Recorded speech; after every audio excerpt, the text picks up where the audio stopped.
thank you also to Tom Groom from Mace Macro, who has kindly taken some time out of his busy schedule to come and do a recap on what it sort of looks and feels like to be looked after by Baker Tilly in 30 countries. As many of you know, this was originally planned for New York, but Tom did an amazing job and struggled through the events on Tuesday, which you'll be able to see here. The events on Wednesday, but then come Thursday, unfortunately didn't work. So great chance that we can recap this by webinar instead, so that not only the people in New York can get the feedback, also the other teams around the globe that weren't able to be there. So welcome, Tom. Thanks for joining us.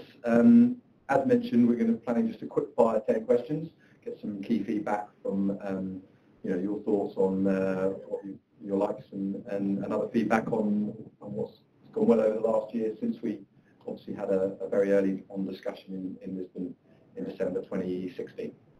So first question, 1 year on from that conversation, please tell us a little bit about your experience of working with Baker Tilly across the globe during 2017. Yes, so yeah, 2017 has been a very busy year for Mace Macro, and Baker Tilly has been extremely useful throughout 2017. Generally speaking, my experience with Baker Tilly has been very positive. They've always been very responsive to any requests we have, and the knowledge and experience they've given us has been very valuable. So it's been a good year. Fantastic. Great to hear. And so the main services obviously are sort of tax and statutory accounts, and sort of equally some sort of land and expand projects when Mace Macro going into a country, so you need the kind of local registrations. How's that been progressing in particular? Yes, so Macro has expanded, probably eight or 10 countries, I think, throughout 2017. So certainly the expand piece, Baker Tilly has done a great job of setting up our legal entities, whether it be a branch or a subsidiary. So generally speaking, it's gone very well. I think we had a few legacy issues from a tax and a stats perspective, which Baker Tilly have done their best at tidying up and getting cleaned up. So generally, again, it's gone very well. It's progressing nicely. More challenges, I think, in 2018. Already a few new entities on the horizon. So there'll be a few new Baker Tilly relationships being formed in 2018, I imagine. So yeah, it's all going well. Perfect. Right. Good to hear. And so yeah, the pace of change doesn't sound like it's going to slow down anytime soon. Yeah. So any particular countries where Baker Tilly colleagues have gone maybe above and beyond the call of duty? Yes, I think there's a handful really. I think the key ones that stand out certainly would be Pakistan. Certainly went above and beyond, which is very greatly appreciated. I think several instances of Pietro's team in the Middle East, particularly Maria in Pietro's team, who have gone above and beyond really to assist us in closing out some historical compliance issues. So in some instances it's not even really particularly in the scope, but they've sort of stepped up and helped resolve those issues, which has been very, very much appreciated. Excellent. Yeah, it's great. When we got to meet Pietro and Maria in New York a few weeks ago, wasn't it, for that meeting? Yeah. And obviously they're looking after all the US compliance advisory pieces in the New York office, which is great. So how does the Baker Tilly family compare with other organisations you worked with in the past, and also in relation to similar projects, maybe outside the tax and accounting sphere?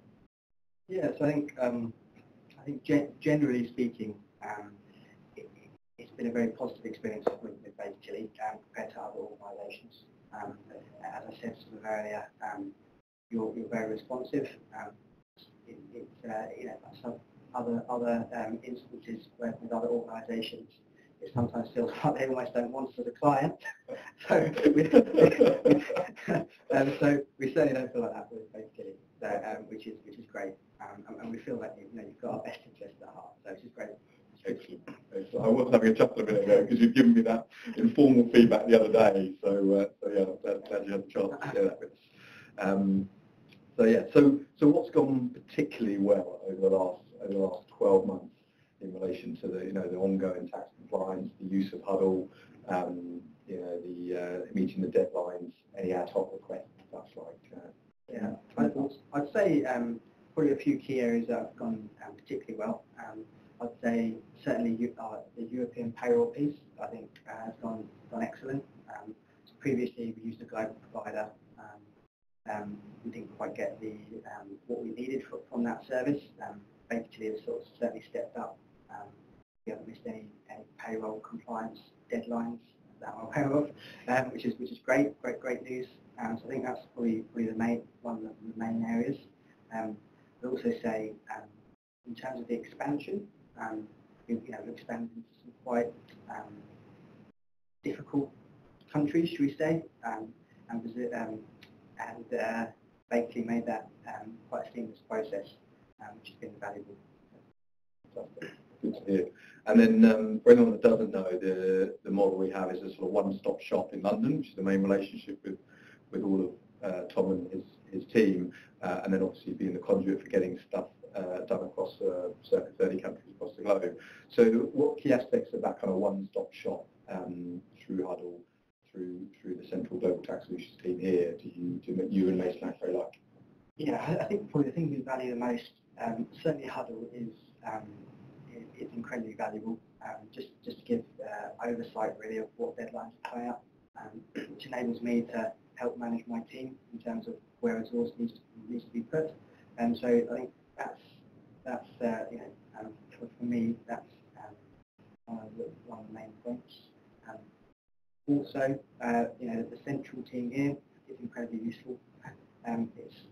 It's great to be able to pick up a call to one person that I know, or a couple of people that I know, and get something moving.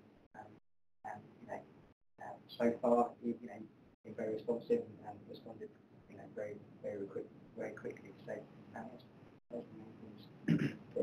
Excellent. Yeah, Lorraine does an amazing job of coordinating everything on a day-to-day basis. Yes, she does a great job. Sometimes it must feel like we're spamming you, but hopefully it's all good intentions at heart. So that's great. Anyway, so any ideas regarding how we could improve on the existing structure and service through 2018 and beyond? Yeah, no, I think generally speaking, it's great and it works. I'd say potentially some slightly more high-level reporting out of Huddle would be a useful functionality. Certainly for myself or the FD for Macro, just have some high-level visibility, which I know we do on a sort of quarterly or 6-monthly basis, but to be able to perhaps obtain that directly ourselves as a system, for example, would be a plus. Yep. Other than that, I think the service that you're delivering is great, really. So I think that's probably one of the main points I would say. It's interesting. We're exploring some of that with Huddle to make the management reporting a bit more user-friendly. So hopefully we'll have some good news on that during 2018. Okay, excellent. And what do you expect to see from Baker Tilly over the next 12 months? Much the same, really, what we've seen in 2017. I think just continued support in the countries that we operate in. Continue to be responsive to some of our sort of knee-jerk questions sometimes that we fly across overseas or to Chris or whoever. So yeah, really much the same. That's it. So in relation to the ongoing collaboration with tax and accounting service providers such as Baker Tilly, what are your key likes and dislikes? Just so we can got the chance to tailor our approach for you. Yeah, so certainly personal touch is an absolute plus for us. Historically, I think given the payroll, for example, across Europe, we never met our account manager for the 3 years that we were a client of theirs.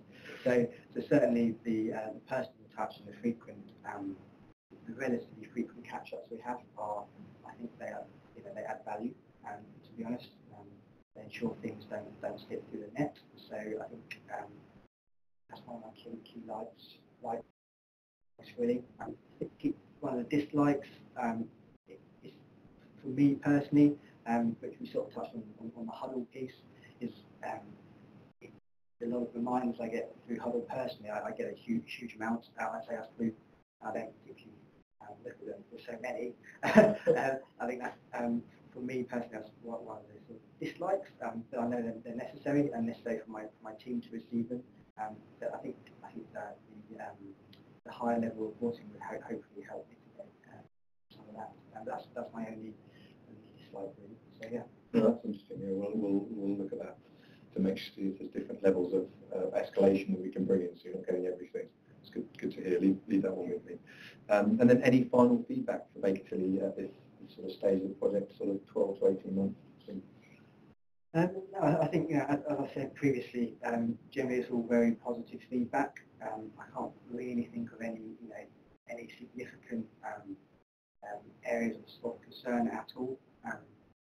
I think hopefully it will continue to be as responsive to macro, continue keeping us compliant as much as possible, and obviously all the assistance is very much appreciated when we're going into new markets. So yeah, much the same really. Yeah, hopefully it continues going further in 2017. Perfect. Well, thank you, Tom. Thank you, everyone, for listening. Massive thank you to everyone that's working on the MACE Macro project and doing such a great job. For those that aren't set up by MACE Macro, it might be landing, expanding in your country soon. So look out for that email from Lorena and I, and we look forward to bringing you into the project team. So it just leaves for me to say happy holidays, have a great Christmas, and we'll be in contact soon.